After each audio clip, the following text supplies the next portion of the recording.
Good afternoon and welcome to UK Column News. It's just after 1 o'clock on Tuesday the 21st of April. I'm your host Mike Robinson, and with me today Malcolm Massey. Welcome back, Malcolm. How many months has it been? It's been a few. Yeah. What have you been up to? Working mostly on a few projects, this and that, and working as well in the real world, unfortunately. Yeah. Okay. And weather's not too bad today, and clearly you've been seeing quite a bit of it. The weather is fantastic, yeah. I strongly advise you guys, you've got to see some sunshine every now and again. It does actually do you some benefit. It's true. Confirmed today on the news. Yeah. So everybody in the chat box saying how lovely it is around the country, and sunny Madrid as well. Brilliant. Okay. Well, I suppose we've got to start here, don't we? Happy birthday to our benefits cheat, the Queen. Happy 89th. Congratulations. Now, your Madge, how about doing your job? That's what I got to say. Because let's just remind ourselves that on her 21st birthday, Queen Elizabeth dedicated her life, be it long or short, to our service. So happy birthday, ma'am. Now, what do you take that to mean, Malcolm? Well, service. I mean, what sort of job? What is her job description? That would be a good question. Well, her job description is described in the Coronation Oath Act. Well, but would we suggest that the job might have changed? Would she have a new job description? She can't possibly have a new job description because she swore an oath to the people and before God that she was going to follow the terms of the Coronation Oath. It's a contract, and she cannot evade the contract without asking for permission. That's true. Mediatisation, so I might suggest. But in 1989, 300 years was celebrated of the Bill of Rights. And she did actually give a speech. Sorry, did you say Bill of Rights? Yeah. Yeah, I'm just querying that because David Cameron keeps talking about a British Bill of Rights, and I can't work this out. We desperately need one, but don't say it too loud, but we actually have one. Right. Yeah, we do. It's true. But so there was a 300-year celebration, and the Queen did actually give a speech on that day stating how important the Bill of Rights were, and that, of course, they were still law, and that perhaps in these darkened times we should maybe turn to that. And I suggest that maybe we write to the Queen and just remind her of the supreme oath that actually exists in that act, that obviously no foreign power should ever govern this country. So perhaps that's what we could do when we write to her and wish her birthday wishes. Now, you mentioned the word that never gets mentioned, which is mediatisation. And for those who don't know, of course, mediatisation is keeping your style and title while giving up your responsibilities and so on. So do you think she's done that? I think one might suggest that she works in public relations now rather than governing a country. Well, we know that David Cameron is a PR man, and that is what his career has been. So, and that's what he's been doing for the last 5 years at least. Yeah. So perhaps that equally applies to Queen Elizabeth. Please do your job, ma'am. Please. Right, okay, let's get back to this, because obviously the BBC showed the full interview with Ricky, the professional actor, last night. Well, indeed, it was worse in its full glory than the clip that was published yesterday morning hinted at. So, well, David Scott, who you all will know from his Friday appearances on this programme, decided to write to the BBC. And he wrote to the producers and said this: very troubling interview with Mr. Damon. Looks like a pretense of tears for the camera. Should the BBC have broadcast this? I think not. Should the BBC have broadcast this without warning the viewers that Mr. Damon is a professional actor with a minor Hollywood career? Certainly not. This is more concerning coming as it does on the business day after the uproar over the failure to prosecute Lord Janner, the not-so-noble lord, against whom the police have stated the evidence of child sexual abuse is virtually unassailable. You made the editorial decision to go with this on a day when serious questions of the legal profession, the judgment of the DPP and the role of others in covering up Janner's alleged crimes and the next moves for the victims should be asked by an organisation claiming to be our national broadcaster. Investigative journalism today would ask why Lord Janner is unfit to stand trial but capable of applying to the Lords to retake his seat. It would also ask why others guilty of lesser crimes and in worse mental health have been prosecuted in their absence but Janner is not. It would ask what risks a senile and mentally incapable paedophiles might pose to the public. It would ask whether the DPP has behaved reasonably. It would be a public forum to discuss whether Alison Saunders must go. You have instead chosen to ask none of these questions, but rather have sought to deflect the public discourse using an interview of the most doubtful reliability.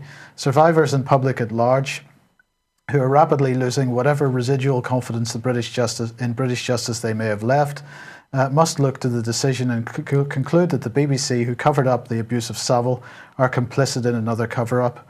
As editor, you should be ashamed of this decision. You must explain yourself now with the gravest concern. David got a reply. Hi, David. Thanks for your email. Just wanted to reassure you that we researched the story thoroughly before broadcast, including reading the full judgment, which makes it very clear the claims against Ricky are baseless. We have also covered the Janner story in some depth on both Tuesday and Friday last week and are planning to return to it in due course. That's a fantastic response from the BBC. So David wrote back and said, "Dear Ms. Compton, many thanks for your prompt and courteous reply. While I recognise that the recent highly controversial decision by Justice Poffley gives the BBC legal licence to take the current editorial line, this by no means equates to that line representing either an ethical or sound journalistic position. Perhaps you could begin to justify your position by answering the following questions. 1. Did your research include speaking to the mother or other adults close to the children who believe their claims? 2. Did your research involve speaking to the children? 3. Did your research involve speaking to charities and survivor groups familiar with the effects of satanic ritual abuse on the victim, particularly when that individual is still a child? 4. Did you talk to the police officers who were threatened and told to stop investigating the case or else their careers and their family's safety would be in jeopardy? 5. Did you ask the police how many of the accused were formally questioned? 6. Did you ask the police how many premises were forensically examined? 7. Did you ask the police how many computers were seized and examined for child abuse images and video content? Only if you can answer yes to all these questions, legitimately claim some understanding of the damaged mental state of SRA survivors and the tendency for them to retract accusations when isolated and confronted by authority figures, and show that you have considered all the relevant facts of the case, could your current editorial line be seen as a mistake rather than feeble support for a corrupt establishment narrative? The bottom line is this: the accusations were made by the children, a point not made obvious in the short clip on your website. This cannot be described as baseless, for it is based on victim testimony, which I'm sure you realise is most compelling. Whatever the qualification of the judge, she cannot make black into white, allegations with basis into ones without. She cannot convince the public, awakened by 2 years of truth regarding the establishment cover-up of child rape and sodomy, that it is time to go to sleep once again. Neither can you. I remain most concerned, but hope you will consider the above carefully." Do you think they will consider the above carefully? The BBC, I don't think they consider much, to be honest. They just consider what they're told to consider. So, absolutely spectacularly good emails there from David. He never ceases to impress. So we shall see what the BBC should reply if they choose to do so, but I suspect they won't. In the meantime, Victoria Derbyshire seems to have done her career no harm at all with the interview. The BBC retweeting every one of her posts today, as far as I could see, promoting her like crazy on their Twitter feed, and I suggest you go and have a look at that. If you think, you'd think no one else was doing anything at the BBC other than her. So is that a reward for a job well done? I suspect it possibly is. I suspect so, yeah.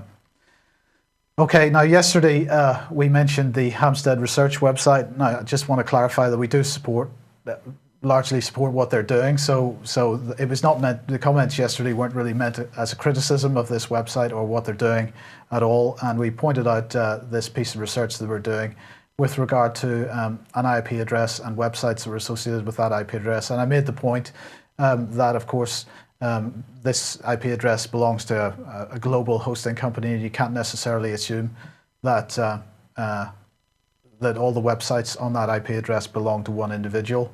And in fact, I just want to make it clear because some people understood what I meant by that was I was criticizing this piece of research. I was really simply saying that care has to be taken. Well, I just want to reinforce that care was taken. Now they published this article last night saying the UK column are wrong. I've been in touch with them and clarified my position on this. I just want to apologise if there was any misunderstanding yesterday that I was criticising the research. Absolutely wasn't. Turns out in this case, all the websites that were on that IP address can be traced to Mr. Dearman. So anybody that hasn't been to that website yet, go and have a look, because there's some good research on there. Now, yesterday I spoke to Fraggle, who from the chat box, Mark, because some time ago, a few days ago, I think, while I was away, he organised with some other people a rally against child sexual abuse in Liverpool. So I'm just going to show this short video. Now, I'd just like to make the point, Nick is still off ill, and so there is no separate producer in the You're not multitasking, are you, Mike? I'm afraid I am. And unfortunately, we can't see the countdown for the videos that we play. So if I'm a bit tardy about coming back to us at the end of the video, I do apologise. But this is the interview that we did with Mark yesterday. Hello, Rory. Oh, no. No, it's not. Good start. Good start. Multitasking is not your skill, Mike. This is the interview that we did with Mark yesterday. Hi, Mark. So a week or so ago in Liverpool, you were at a child sexual abuse, anti-sexual abuse rally. Tell us a bit about it. Well, it was organised a couple of months before the 11th. It's United Against Child Abuse. It was organised by a lovely lady called Hayley. I helped organise it with a couple of others, one of them people being Lordy, who some of you might know, and another gentleman called Craig. And he was our first aid person on the day as well, very qualified. Sorry, Mike. Yeah. So we have some video here. How many people turned up then? It was minimum 60. A few joined and a few left towards the end. So I'd say all around for the whole event, there's about 70 people, and it was arranged at quite short notice as well. And how many police were there? Well, the interesting thing there is Lordy liaised with the police prior to the protest. Right. We was assigned two officers. We did have a chat with these officers. Were these police liaison officers? No, they were normal constables.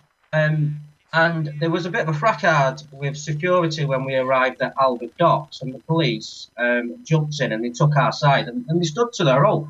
And they basically looked after us all day and kept out of the way as well at the same time. Fantastic. And so what was the public reaction then? It was quite positive. I mean, in the city centre, we got quite a few people coming up asking, plenty of cars bibbing their horns, people clapping as they're walking past, stopping to ask details, stuff like that. It was really, really positive. And were you handing out leaflets and so on? There was a few, yeah. There was a few armbands going as well, like that. Plenty of placards being held up, that kind of thing. The megaphone was going. We kind of stopped off at a few places, including the police station. It looks. Yeah, well, we thought, we'll finish off at the police station. Yeah. We've got plenty of cars bibbing their horns and everything. So the impression was that a lot of people are aware of this, and we was absolutely welcomed by the public doing what we was doing. And was there any sort of positive reaction in terms of getting people to join you in a future event? I personally didn't see anyone does it, but I have heard that there was a few people that would like to get more involved with us. Numbers were taken, email addresses, things like that off the public. Right, brilliant. So what's next? There's going to be another march in Liverpool on June the 13th. But just can I add that this happened on the 11th of April, just gone. But it happened up and down the UK. Right. There was Brenda McNamara has been really the brainchild of this. Some people might know who Brenda is. Mumsy, she's also known as. She's kind of been doing this for a few years now. She's good friends with Bill Maloney and stuff like that.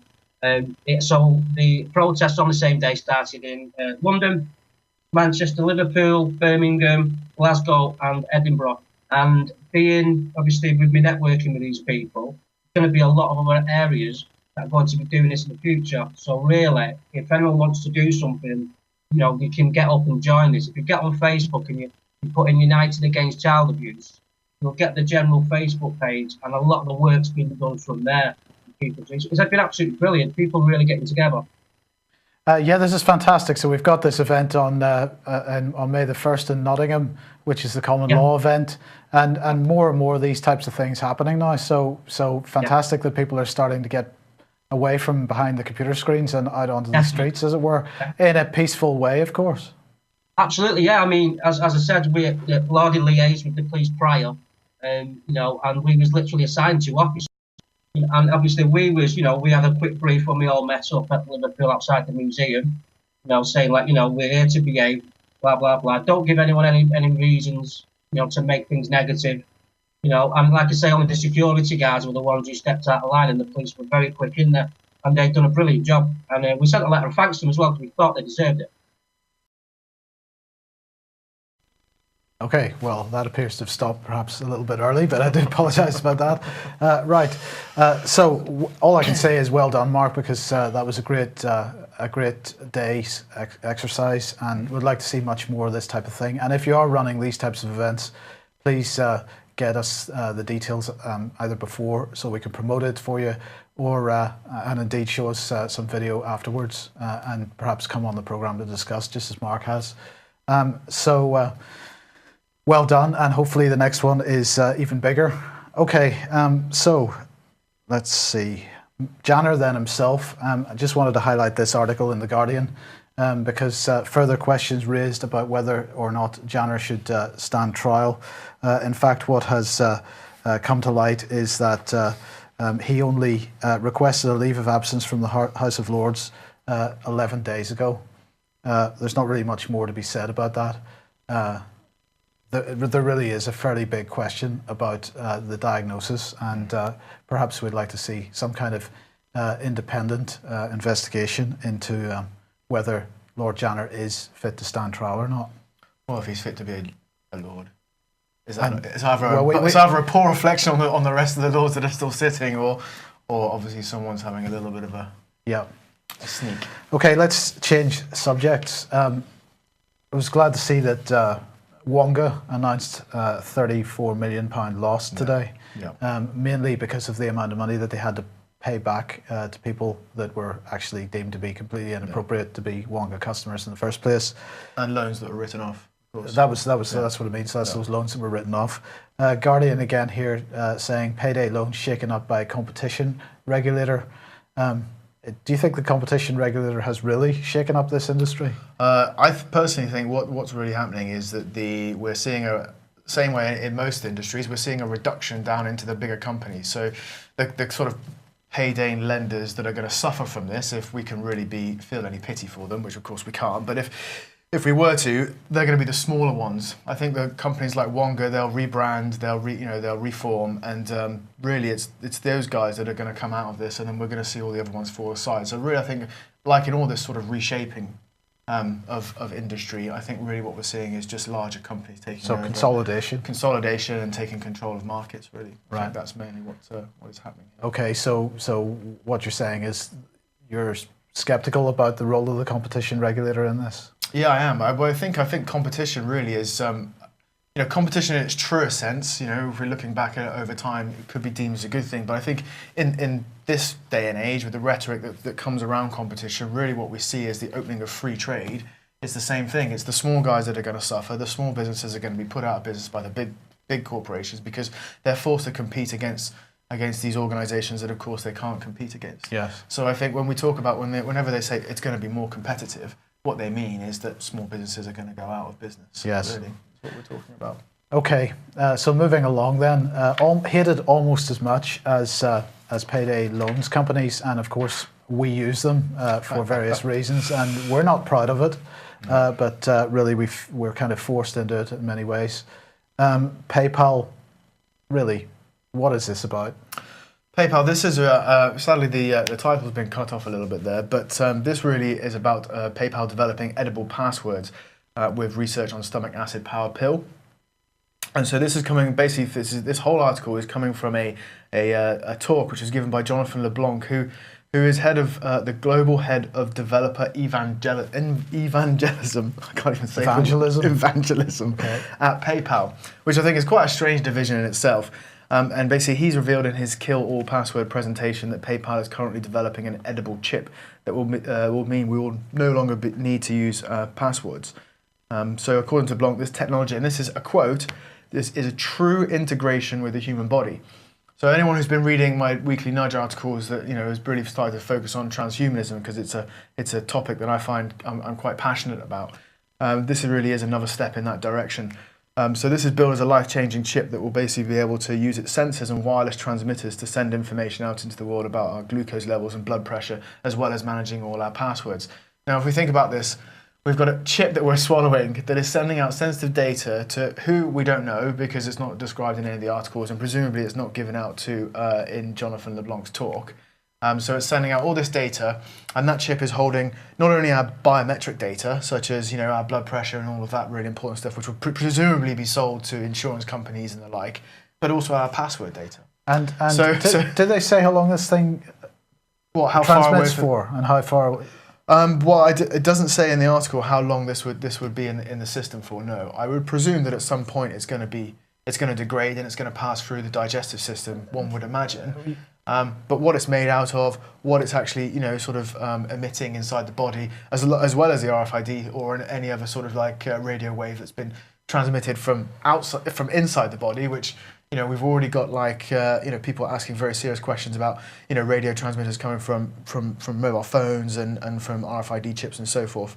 But at the very least, it's going to be in your system for 24 hours, possibly. Oh no, but they're talking a few days. we're talking long term, like in that sense. We're talking more. I think we're talking more weeks and months than we are hours and days. And it's transmitting all this time. And it's be transmitting all this time. But I find it ironic It's because hacker's paradise. it's a hacker's paradise, and it's deemed as like, well, this is a brilliant way of like security, for maintaining our passwords in a security sense, because we'll never need to remember any more passwords.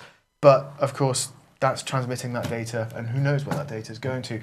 However, they did say that if you weren't wanting to swallow a pill, you can wear some of the other technology that they're developing, which is similar to the stuff that Beast Tech is working on, which is the tattoo chips that we can have tattooed onto our body parts, which we can still use in order to be scanned and so forth. So Excellent. The future's bright, the future's orange, apparently. Brilliant. Okay. Right, some adverts then. Tonight in Totnes, Richard Gage and supporting cast, including David Schiller, Dr. David Halpin, and us, actually. That's tonight, April 21st, Totnes Civil Hall, Market Square. And you can see the other dates on there for the rest of Richard Gage's British and European. I mean, there's some European dates on there as well. So please come along to that if you're able to get there. We did say we might have Scott Tips on the programme today. He is now confirmed for tomorrow, and I do apologise, but just flights and so on didn't quite work out. So he will be on this programme tomorrow. So let's just highlight again their 60th anniversary conference on the 25th of April. And of course, let's not forget 1st of May, Common Law event in Nottingham, meeting at Ye Olde Trip to Jerusalem Inn. I believe it has to be called an inn and not a pub. People are meeting outside that at about 9 a.m. on the 1st of May. If you can possibly get along to that, I strongly recommend you do come. That is going to be a pretty important event. Now, one of the things that we have been encouraging people to do, particularly Justin Walker encouraging people to do, is to start sticking cameras in politicians' faces. Now, as we know, politicians are increasingly unwilling to tell us where they're going to be at any particular time, so that's really a pretty difficult thing to do unless you're carrying a camera about all the time. Maybe that's the right thing to be doing, but certainly if not a camera, a mobile phone would do the job very nicely. Now, Justin has had a go at doing exactly that, and you saw a slight 2-second clip of that earlier on by accident. I do apologise. And of course, Justin's MP, I believe, is Rory Stewart, and he was very keen to get some comments from Rory Stewart, and managed to do that yesterday. So let's have a look. I'm not going to show it all because we'll have Justin on the programme this week, if not tomorrow, certainly Thursday. So here's what he had to say to Rory Stewart with regard to a private public life, if you know what I mean. So here we go. Hello, Rory. Justin. Hello. I hope you don't mind me filming you, but it's all right, Justin. Unfortunately, Back again. I'm back again. Yeah, this is a continuous 5-year thing. I Let's know. have a I know. conversation with it. I think you look rather good. Hello, Justin. Hello. Again. Nice yes. to see you. Nice to see you. Continuing 5 years. Nice yes, to see you I back know. again. And do you think you might be able to answer this one question I keep course, trying to Justin. ask Let's you? try. Yeah. Okay. Now we know you're a member of the Trilateral Commission. Yep, that's right, Justin. Started by the Rockefellers. Yep. And we know that you attended the Bilderberg in 2011. That's right, Justin. Yes, yep. Chatham House rules and all that. And we know also that you are a European member of the Council on Foreign Relations. Correct. Correct, Yep. excellent. Yep.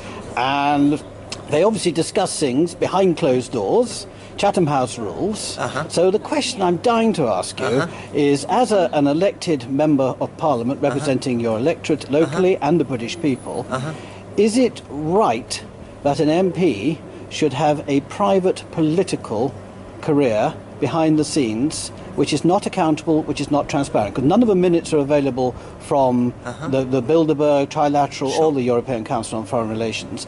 They're discussing issues which will affect every human being on the planet. Sure. They are seeking globalism, global banking, etc., and one world governance. Yep. Well, would you like to tell us what was discussed at these things? Sure, Justin. I think you may want to get the Oh, angle up, you're but probably otherwise right. you're gonna be There we are. filming I don't know if filming my- that's the first time I've used one of filming these my virtually. stomach. You look marvellous. So, anyway. Justin, I'd say that's a very interesting question you've raised. Yeah. And I think we've discussed this a lot over 5 years. We have, yes. And my instinct But is... you squeezed me out of Twitter my now. instinct is that we disagree on this. Well, we do.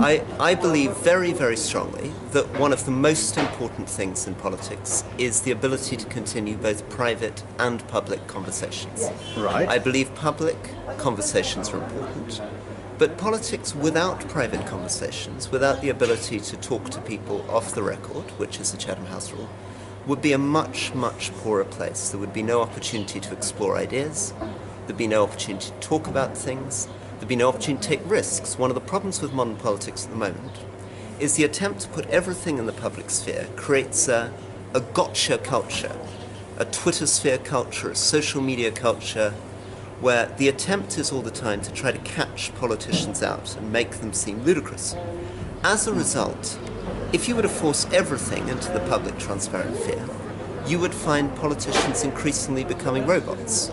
They would become risk averse, everything they would say would be carefully prepared for some press release, and you'd end up with less intellectual rigor, less honesty, and a poorer quality of politicians.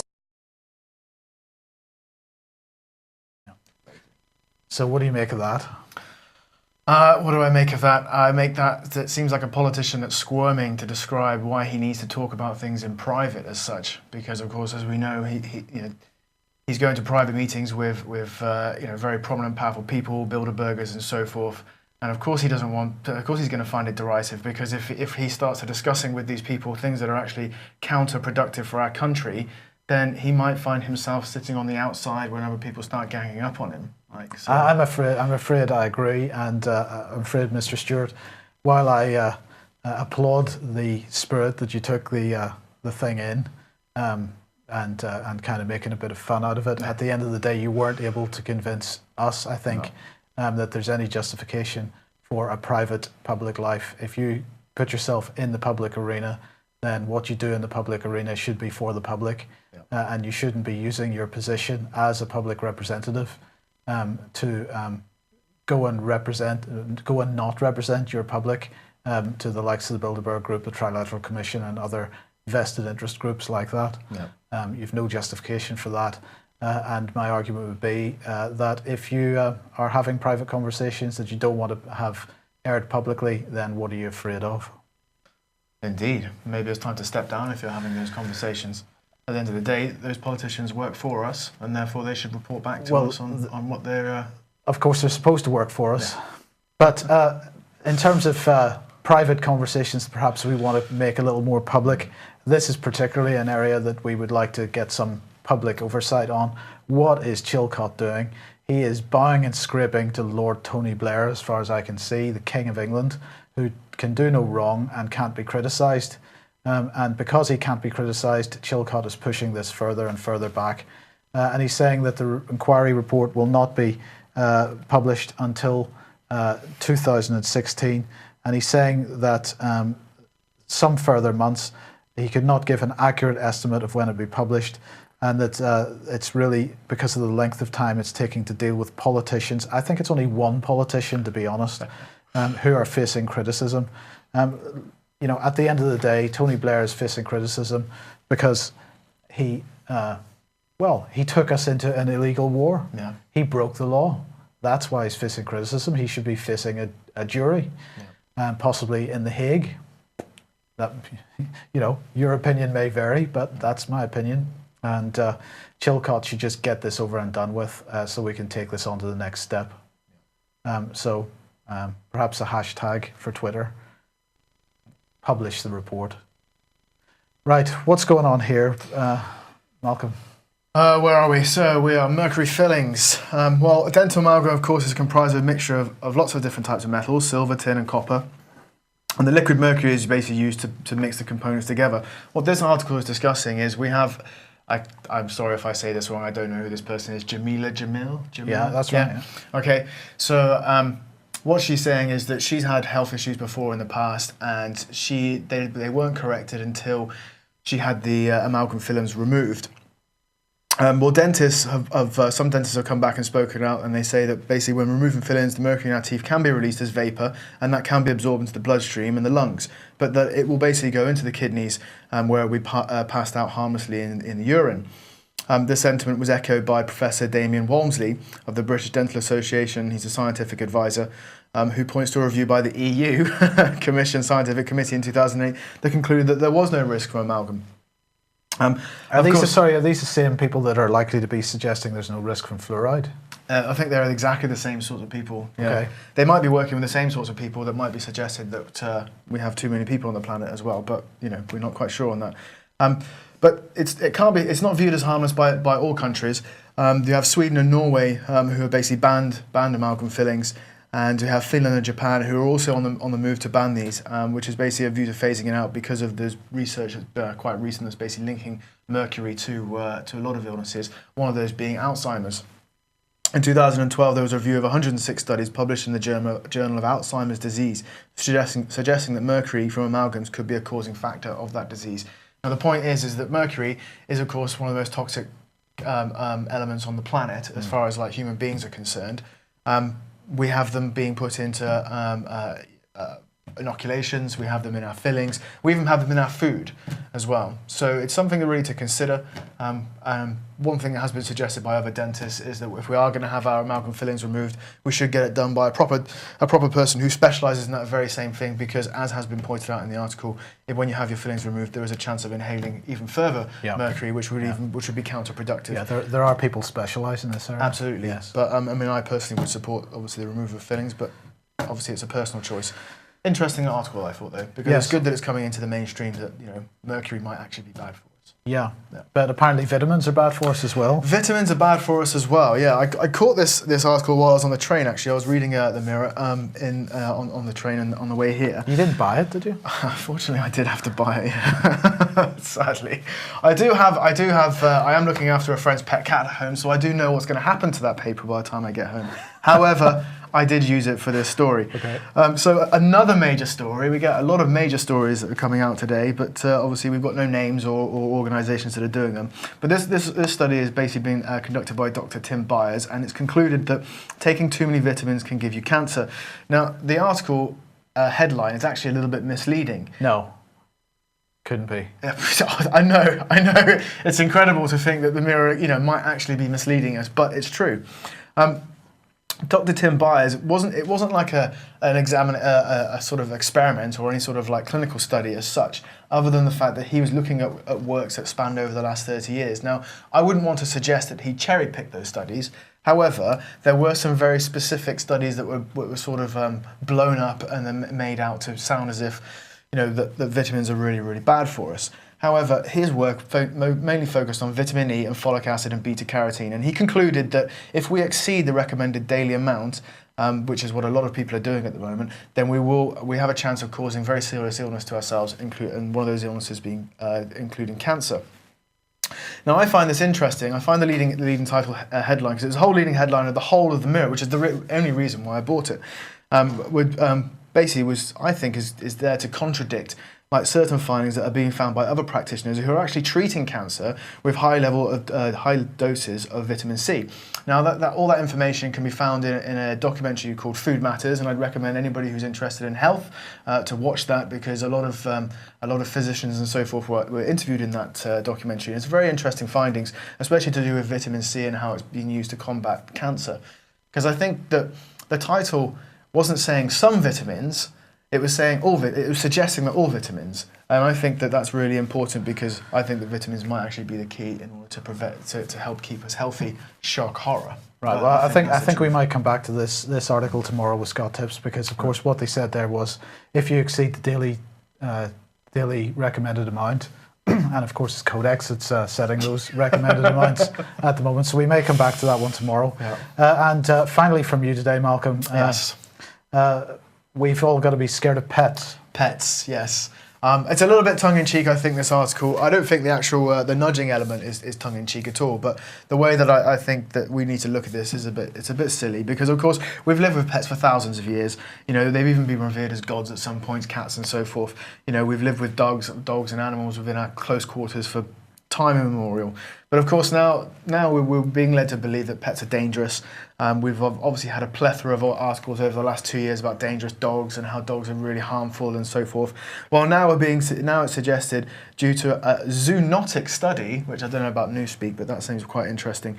A new zoonotic study has basically concluded that animal to human infections pose a very serious risk, and of course those infections are being carried by our dogs and cats and various other animals that we keep. This is a real threat, but those at most risk are newborn babies, children with leukemia, although not adults with leukemia, strangely, cancer patients, although of course dogs have been found to benefit cancer patients quite greatly, and just about anyone with a weakened immune system. So I suppose all of us during the times of September to November when the seasons are changing.